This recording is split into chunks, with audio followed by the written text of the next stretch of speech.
Science की। यहाँ बच्चे अपना नाम लिखेंगे और यहाँ पे हमने क्लास टीचर का नाम लिखेंगे। ध्यान दे तो ये वर्कशीट है चैप्टर 6 की लाइफ प्रोसेस के बारे में। लाइफ प्रोसेस काफ़ी अच्छा चैप्टर है। आप लोगों को एक बेसिक नॉलेज प्रोवाइड करता है कि आप लोगों की जो फंडामेंटल लिविंग बीइंग है उसको क्या क्या चाहिए होता है एक लाइफ प्रोसेस को कैरी आउट करने के लिए। ठीक है, तो ये देखते हैं क्या कह रहा है ये। The fundamental life process shown by living organism are nutrition, respiration, excretion, transportation, growth and reproduction. अब इसे बेसिक वे में समझें तो हमें समझ में आएगा। न्यूट्रिशन का मतलब हम लोगों को कहाँ से जो है किसी चीज़ को चलाने के लिए हमारी बॉडी को चलाने के लिए ऊर्जा मिलती है या एनर्जी मिलती है, वो है न्यूट्रिशन। हम खाना खाते हैं, उसी से खाने को हम कन्वर्ट कर देते हैं एनर्जी में, तो वो हमें क्या मिलती है, उससे एनर्जी मिलती है। अब है रेस्पिरेशन। हमारी बॉडी में ऑक्सीजन जाती है और कार्बन डाइऑक्साइड निकलती है। ये क्या करती है, ये एक तरह से काम करती है अलग अलग चीज़ों को कैरी आउट करने का। ऑक्सीजन क्या करती है, हमारी एनर्जी के कन्वर्सेशन प्रोसेस को आसान बनाती है। ठीक है, फिर एक्सक्रीशन। सिंपल वे में समझने के लिए एक्सक्रीशन क्या है, जो हमने खाना खाया उसका जो बाई प्रोडक्ट या वेस्ट प्रोडक्ट निकला उसको हमारी बॉडी से निकालने का काम क्या करता है, एक्सक्रीशन करता है। फिर है ट्रांसपोर्टेशन। ट्रांसपोर्टेशन में हमारा जो भी एनर्जी फॉर्म हुई वो एक जगह से दूसरी जगह जाएगी और अलग अलग कार्य करेगी या वर्क करेगी, उसे ट्रांसपोर्टेशन में काउंट करेंगे। फिर है ग्रोथ एंड रिप्रोडक्शन। जब हमारा शरीर कुछ एनर्जी प्रोड्यूस करेगा और धीरे धीरे ग्रोथ करेगा यानी कि बढ़ेगा तो अच्छा लगेगा। और अंत में आता है रिप्रोडक्शन। रिप्रोडक्शन में क्या होगा कि हमारा जो शरीर है वो अपने जैसा कोई एक जीव या ऑर्गेनिज्म रिप्रोड्यूस करेगा। ठीक है, तो आइए सबसे पहले बात कर लेते हैं किस चीज़ की, न्यूट्रिशन की। तो न्यूट्रिशन में क्या हो रहा है, न्यूट्रिशन में कह रहा है nutrition is the process of taking food and converting it into energy and other vital nutrients required for life. Nutrition क्या है, फूड को लेना और उसे कन्वर्ट कर लेना एनर्जी के सोर्स में और न्यूट्रिएंट्स में, जो कि हमारी लाइफ के लिए बहुत ज़रूरी है। अब सबसे पहला क्या है, nutrients are the substances which provide nutrition. Nutrients क्या है, वो सब्सटेंस है जो हमें न्यूट्रिशन प्रोवाइड करते हैं। अगला क्या है, nutrients are required by an organism for growth, development and synthesising protein and other substances. अच्छा, अब इसमें आप लोगों को ध्यान दिया होगा, हम जब बैलेंस डाइट पढ़ते हैं तो क्या पढ़ते हैं, कार्बोहाइड्रेट, फैट, विटामिन, कुछ इस तरह की चीज़ें पढ़ते हैं और कुछ और चीज़ें पढ़ते हैं जैसे आयरन, कैल्शियम। ठीक है, तो ये सब चीज़ें क्या हैं, अगर याद हो कुछ आपको क्लास 6, 7, 8 का पढ़ा हुआ, ये सब चीज़ें क्या हैं, ये सब चीज़ें हमारी बॉडी में न्यूट्रिशन प्रोवाइड करती हैं। कार्बोहाइड्रेट और फैट क्या करता है, कार्बोहाइड्रेट और फैट एनर्जी प्रोवाइड करता है। विटामिन क्या करता है, विटामिन हमारी बॉडी को ठीक रखता है। जैसे कि एक विटामिन है, कौन सा, विटामिन सी, डी, ई, इस तरह के विटामिन क्या करते हैं, आप लोगों को अलग अलग चीज़ें प्रोवाइड करते हैं। किसी का जो है काम है स्किन का, जो है आपको स्किन को रफ होने से रोकना, किसी का आई साइट को वीक होने से रोकना। ठीक है, इस तरह के काम करते हैं। अब आयरन और कैल्शियम का काम क्या है, आयरन का काम है आपकी प्रॉपर ग्रोथ को मेंटेन करना और कैल्शियम का काम है आपकी हड्डियों को मजबूत करना। इस तरीके से अलग अलग चीज़ें अलग अलग काम को करती हैं। ठीक है, तो इसलिए अलग अलग न्यूट्रिएंट्स अलग अलग काम करते हैं। ये चीज़ें आपको याद आ गई होगी। ठीक है, चलो तो आगे बढ़ते हैं। अब क्या कह रहा है ये, अब कह रहा है ये मोड ऑफ न्यूट्रिशन। ये भी कुछ अगर याद हो आपको, मोड ऑफ न्यूट्रिशन हम दो टाइप का डिवाइड करते हैं, ऑटोट्रोपिक और हेटरोट्रोपिक। ठीक है, यहाँ भी ये क्या कह रहा है, the general requirement of energy and material is common but it is fulfilled in different ways, so that mode of nutrition of two types, autotropic and heterotropic. Mainly the autotropics are called, auto means automatically, they can make their own food, so they are called autotrophic.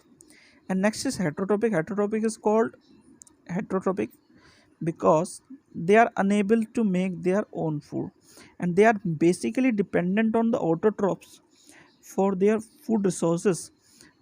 That is why they are called क्या, heterotrophic. ये लोग आप लोगों को याद होगा, ये mainly आप लोगों को 6th 7th 8th में आप पढ़ते आ रहे हो, समझते आ रहे हो, इसलिए इसमें कंफ्यूज मत करना। आगे आपको बताया भी गया, देख लीजिए जरा। Autotrophic, some organisms use simple food obtained from inorganic sources in the form of CO2 and H2O, making food of our own by CO2, H2O and sunlight। अब क्या बताया इसने, carbon dioxide, water and sunlight अपना खाना बनाने के लिए। ऐसा कौन कर सकते हैं, green plant, algae and some bacteria. अब ये अपना खाना खुद बना सकते हैं, इसलिए कॉल्ड ऑटोट्रोप। अब आगे क्या कह रहा है, हेटरोट्रोपिक न्यूट्रिशन। ठीक है, हेटरोट्रोपिक मोड ऑफ न्यूट्रिशन कैसा है, animal use complex compound which have to be broken down into simpler forms before they are used for growth and upkeep of their body. Example all animals, humans and fungi, and they are dependent on them. ठीक है, ये तो एक simple बात होगी समझने के लिए। ऑटोट्रोपिक मोड ऑफ न्यूट्रिशन क्या हो गया, जब आप अपना जो है न्यूट्रिशन खुद ले सकते हैं, और हेटरोट्रोपिक क्या हो गया, जब आप किसी के थ्रू ले सकते हैं। चलो तो आगे बढ़ते हैं। अब इसने क्या बताया, इसने एक सिंपल चीज बताई, carbohydrates are utilized for providing energy to plant, and the carbohydrate which are not used immediately are stored in the form of starch। ठीक है, कार्बोहाइड्रेट क्या करता है, प्लांट को एनर्जी प्रोवाइड करने में काम आता है।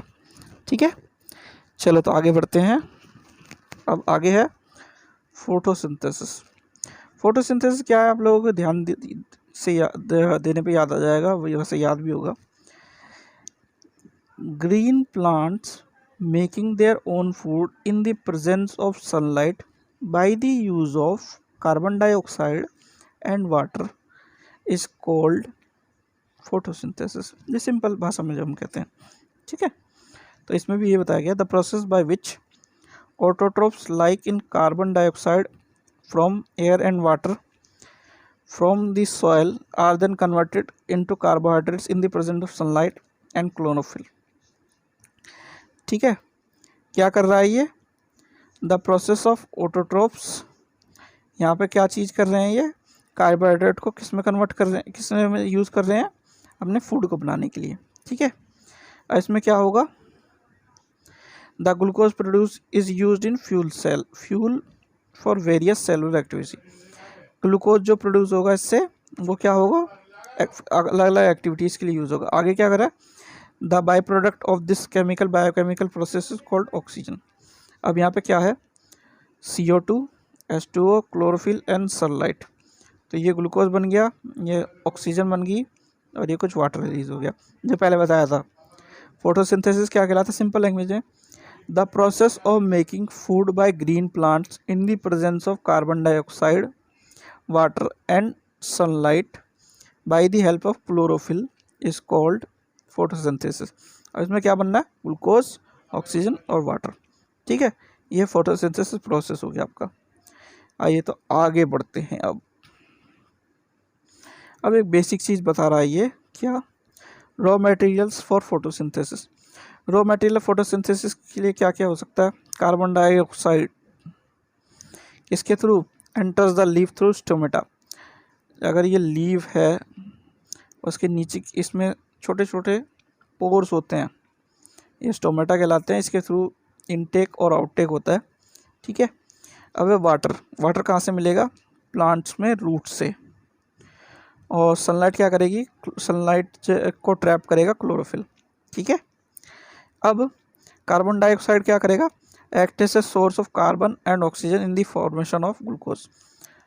कार्बन डाइऑक्साइड के लिए स्टोमेटा क्या करेगा, act as a source of carbon and oxygen in the formation of glucose. और वाटर क्या करेगा, source of hydrogen in the formation of glucose and also in the formation of oxygen gas. ठीक है, और आखिरी में क्लोरोफिल क्या करेगा, फोटोसिंथेसिस को कॉज करेगा। ठीक है बच्चों, इसलिए इसे ध्यान से पढ़ना और समझना। ठीक है, अब बात आती है किस चीज़ की, साइट ऑफ फोटोसिंथेसिस की। तो साइट ऑफ फोटोसिंथेसिस के बारे में क्या कह रहा है जरा देख लेते हैं। नंबर 1 है photosynthesis take place in special organism known as chloroplast containing a green pigment known as chlorophyll. So chlorophyll is also necessary for photosynthesis. अच्छा, अब अगर आप लोगों को याद हो, आपका चैप्टर 5 है क्लास 9 में, जहाँ पे आपको सेल के बारे में पढ़ना है। चैप्टर का नाम है the fundamental unit of life. ठीक है, वहाँ पे आप पढ़ते हो ऑर्गेनिज के बारे में, सेल ऑर्गेनिज के बारे में अलग अलग। तो वहाँ पे एक चीज़ आती है क्लोरोप्लास्ट, जो कि प्लांट सेल में मिलती है, एनिमल सेल में नहीं मिलती। और एक है सेल वाल, जो भी याद हो आपको, कुछ याद हो तो उसमें क्लोरोफिल होता है, जो कि फोटोसिंथेसिस के लिए ग्रीन पिगमेंट होता है, बहुत ज़रूरी होता है। ठीक है, तो फोटोसिंथेसिस कहाँ होता है, क्लोरोप्लास्ट में, स्पेशल सेल होगी क्लोरोप्लास्ट में। आगे बढ़ते हैं। क्लोरोफिल क्या है, green pigment not only provide green colour to leaf और stem but also responsible for trapping sunlight. ऊपर ही पढ़ा हमने, क्या करता है सेल, ये क्या करता है, ये ट्रैप करता है, क्लोरोफिल क्या करता है, ट्रैप करता है सनलाइट को। ठीक है, अब steps of photosynthesis. Steps of photosynthesis क्या, there are 3 steps in the process of photosynthesis. Number 1 absorption of light energy by chlorophyll, light energy का क्लोरोफिल का एब्जॉर्प्शन। अब कन्वर्जन क्या हो, केमिकल, जब केमिकल रिएक्शन होगा तो क्या होगा, लाइट एनर्जी की जगह कन्वर्ट होगी और किसे स्प्लिट करेगी, H2O को, H2O को स्प्लिट करेगी वाटर मॉलिक्यूल्स और हाइड्रोजन मॉलिक्यूल में और ऑक्सीजन में। ठीक है, ये अलग हो जाएगा, हाइड्रोजन अलग हो जाएगा, ऑक्सीजन अलग हो जाएगा, ये चीज़ बताई गई है। ठीक है, तीसरे नंबर पे क्या होगा, reduction of carbon dioxide by hydrogen to form carbohydrates. तीसरे नंबर पे जो हमारा कार्बन डाइऑक्साइड है उसको रिड्यूस कर दिया जाएगा और वो क्या हो जाएगा, ग्लूकोज में कन्वर्ट हो जाएगा, कार्बोहाइड्रेट ग्लूकोज में कन्वर्ट हो जाएगा। अब यहाँ देख लीजिए ज़रा, ये 2 चीज़ें हैं, कार्बन डाइऑक्साइड और वाटर।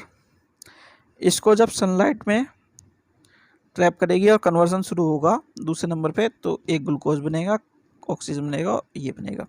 ठीक है, ये 3 स्टेप्स हैं। ठीक है, अब आगे क्या कह रहा है ये देख लीजिए। These step need not take place after the other immediately, एक दूसरे के बाद तुरंत नहीं होते ये steps. For example, desert plant take up carbon dioxide net and prepare an intermediate which is acted upon by energy absorb by the chlorophyll during day. अच्छा, ये क्या हो गया, ये क्या कह रहा है कि एक स्टेप एकदम दूसरे स्टेप नहीं होगा, एक के बाद दूसरा नहीं होगा, दूसरे के बाद तीसरा नहीं होगा। क्या हो सकता है, एग्जाम्पल क्या दिया इसने, डेजर्ट में क्या होगा, कार्बन डाइऑक्साइड रात को ले लेंगे और धीरे धीरे एनर्जी बाद में बनती रहेगी ड्यूरिंग डे। ठीक है, क्योंकि आपको पता होगा कि जो ट्रीज़ हैं मेनली क्या करते हैं, CO2 लेते हैं और O2 छोड़ते हैं। अब ये कब हो सकता है, खाली जब सनलाइट हो, जो मेन चीज़ है सनलाइट। ठीक है, अब वो नहीं होगा तो क्या होगा, ये प्रोसेस इमीडिएटली नहीं होगा। तो पहला प्रोसेस जो है सबसे पहले क्या है, absorption of light energy by chlorophyll. ये जब नहीं होगा तो क्या होगा, बाकी का प्रोसेस एकदम शुरू नहीं हो पाएगा। तो क्या हो सकता है, सबसे पहले कार्बन डाइऑक्साइड को ये एक्युमुलेट कर ले। ठीक है, तो इससे क्या होगा, उससे जो है आसानी होगी ट्री को इस चीज़ को करने में। ठीक है, तो अब आगे ज़रा क्वेश्चंस देख लेते हैं। Think and write the answer, differentiate between autotroph and heterotrophic types of nutrition. तो सबसे आसान शब्दों में क्या कह सकते हैं, autotrophic type of nutrition is the nutrition in which the organism can make their own food. ठीक है, और हेटरोट्रोपिक में क्या हो सकता है, हेटरोट्रोपिक में वो अपना फूड नहीं बना सकता, उसे जो है ऑटोट्रोपिक या हेटरोट्रोपिक न्यूट्रिशन कहते हैं। और वैसे अगर बताना आपको सिंपल वे में, या तो ये कह सकते हैं क्या, ऑटोट्रोपिक न्यूट्रिशन और हेटरोट्रोपिक न्यूट्रिशन क्या क्या है। ठीक है, अगला है explain the process by which autotrophs make their food and also right it's biochemical reaction. अब आप लोगों को क्या पता है ऑटोट्रोप्स कैसे अपना फूड बनाते हैं, by the way of photosynthesis, और इसको एक्सप्लेन कीजिएगा। और बायोकेमिकल रिएक्शन की इक्वेशन ये रही। ठीक है, चलो तो आगे बढ़ते हैं बच्चों। What are the raw material for photosynthesis? How they are helpful in this process? अब वापस से आप लोगों को समझने वाली बात है। फोटोसिंथेसिस कब होता है? The process can in which sunlight, in the presence of sunlight, green plants make their food by the help of carbon dioxide and water is called photosynthesis। तो ये आपको समझाना है, इसी को जो है आपको आंसर के तौर पे बताना है। रॉ मटेरियल यही हो गया, सनलाइट हो गया, कार्बन डाइऑक्साइड हो गया, वाटर हो गया। ठीक है, अगला है number 4, what is the site of photosynthesis.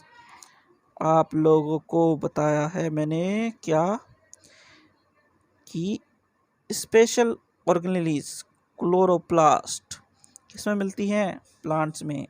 Green pigment chlorophyll को रखती है अपने साथ। ये है साइट ऑफ फोटोसिंथेसिस। ठीक है, अब है ये that the different steps of photosynthesis. Different steps of photosynthesis हो गए ये वाले। पहला क्या हो गया? Absorption of light by chlorophyll, conversion हो गया तीसरा, फिर रिडक्शन हो गया। ठीक है, absorption, conversion, reduction, simple way में याद करने का तरीका। एब्जॉर्प्शन किसका? लाइट का। कन्वर्जन किसका हो गया? CO2 और H2 होगा। रिडक्शन किसका हो गया? कार्बन डाइऑक्साइड व हाइड्रोजन। ठीक है, तो कार्बोहाइड्रेट के बारे में। ठीक है, ये आपकी वर्कशीट हो गई जो है पूरी, इसे ध्यान से पढ़िएगा। अगर कोई कन्फ्यूजन हो, कोई भी कन्फ्यूजन हो, NCERT की बुक्स को मेनली कंसल्ट कीजिएगा ताकि आपको कोई कन्फ्यूजन न रहे, और इधर उधर से बुक्स कोशिश ना करिएगा कंसल्ट करने की। लिंक आपको डिस्क्रिप्शन बॉक्स में दे दूंगा मैं, ताकि आप लोगों को दिक्कत ना हो सकता है आप लोगों के पास बुक्स की अवेलेबिलिटी ना हो। तो NCERT मोस्ट इंपॉर्टेंट बुक्स है, ऑथेंटिक बुक है, आप लोगों को आगे बोर्ड में भी यूज़ करनी है, तो इसलिए उन्हें देखिएगा। ठीक है बच्चों, ओके, थैंक यू।